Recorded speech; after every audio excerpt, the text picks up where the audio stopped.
and I and Pat, and now that the season's over, with John and with Steve, we've been talking about this for at least the last 3 months.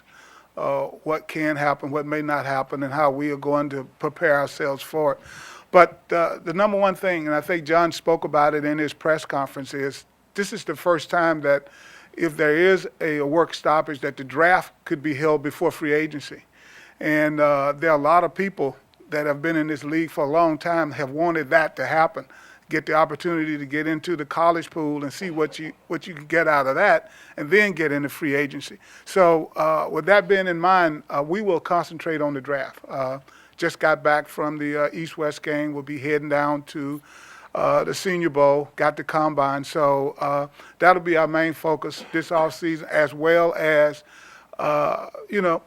working on Baltimore Ravens. That's always the key. Y'all always have to start with your own team first, how we can get those guys better. We can add additional players, but when players get better from year to year, it helps you out. It doesn't do me any good to be a pessimist. I understand labor management relations. I took courses in college. I get it. My business wasn't union based, so this is my first exposure to it. And we've got some work to do. There's no doubt about it. And I am very limited in what I can say. I want to keep my money. Roger wants to take my money. So I really do have to be careful with what I say, but it doesn't do me any good not to be optimistic. I know how intelligent and committed our group that's representing our side.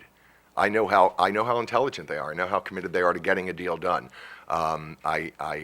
We've got someone, Dominique Foxworth here, who I think if any of you know how intelligent he is, and if he just one of the many guys on their side. So I just have to have hope that a bunch of smart people on both sides of this argument are going to get it done. So I have high hopes. I still believe that we're going to have a full season next year.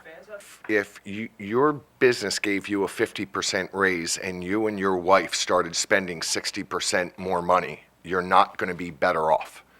So everybody keeps talking about the health of the league because they keep seeing the revenues go up. They don't know that expenses are rising at a higher rate than those revenues. And